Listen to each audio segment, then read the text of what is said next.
Well, hey guys, here I am. It is time for wisdom number 13, and if you have a look around behind me, I'm at one of Phuket's latest attractions, which is called Blue Tree, and it's fantastic. And from an environmental point of view, I think they've done as good a job as you can,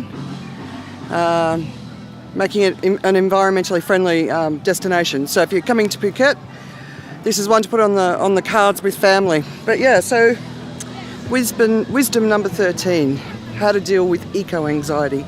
And I'm certainly not offering this in any way, shape or form as a professional in mental health. I'm only offering it as someone who's dealt with it myself and wanted to share some of the ideas that I've come up with. So I reckon it was about 18 months ago I said to my husband, I need to get fully and deeply committed to the whole environment conversation. I read the IPCC report. I was reading more, wider, deeper, further, all opinions, alternative opinions, denials, you name it, I read it. And I knew that we were definitely going to be facing something very, very, very serious for the survival of all life on planet Earth. So I was committed. And to this day, I appreciate the fact that my husband has been supportive. He's had days where he's like, he's not having a bar of it.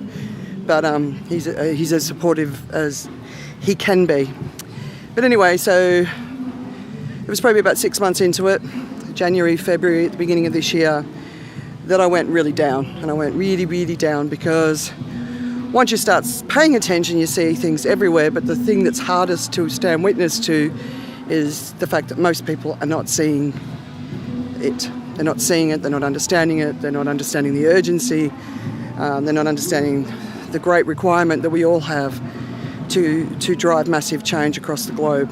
And it starts with ourselves, and I think that's the first thing that we've got to do. But yeah, so I had a couple of months, and then I was pretty low, definitely dealing with a huge case of eco-anxiety, and like worry, the only thing I can do is take action, right?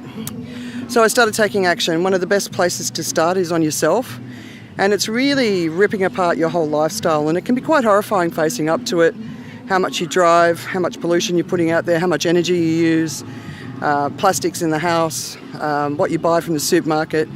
But if you start and you go top to bottom through your entire life, less clothes, less everything, talking more to your children about being more sustainable, that's the first step, and it really helps because you're taking action.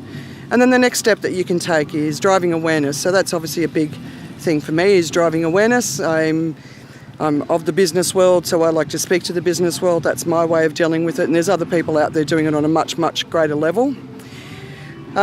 So if you are coming to terms with the knowledge of how bad the climate situation is, just know that once you do decide to face it, there will be a period where it feels impossible, that you might dip into pretty deep despair. Everywhere you look, you will see the abuse of planet Earth. You'll see it in your family, you'll see it in your friends, you'll see it in your community, and because you can see so clearly, it's hard to understand how they can't, right? So I get that.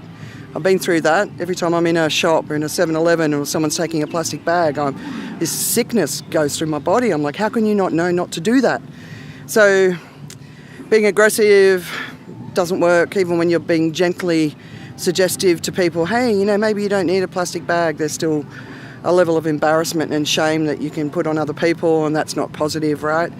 That's hard, right? Because wake up, right?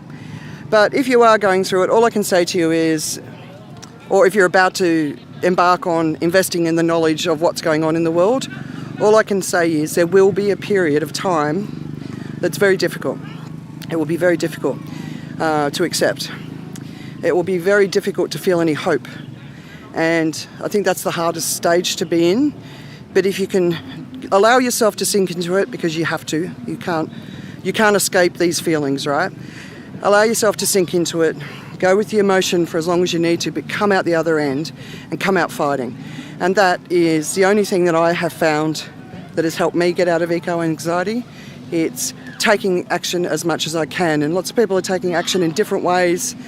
We're all connected to different communities. Just being a spokesperson for your own nation can be very, very powerful, especially in regions like Asia, where we really need to get this on the agenda in a much, much bigger way. You can speak to your families and your communities in ways that I can't, right? And we can all do that. So start at home, start with your family, start talking about it, start talking about the changes you can make. And then on a bigger scale, what can you do? And if you can't do anything, put money towards organisations who are. B1G1 is fantastic. They're planting trees, they're offering all sorts of ecological ways that we can do things, can make a difference, make a contribution through our wallet, right? Or you can join an organisation that's doing something powerful. So, wisdom number 13, how I dealt with eco-anxiety. I hope it helps. The best thing you can always do when you sink into a bad place is to take action to get out of it, move forward. You can't fight the emotion, but it's the action that will get you out of controlling your life. Anyway, hope that's useful. See you tomorrow.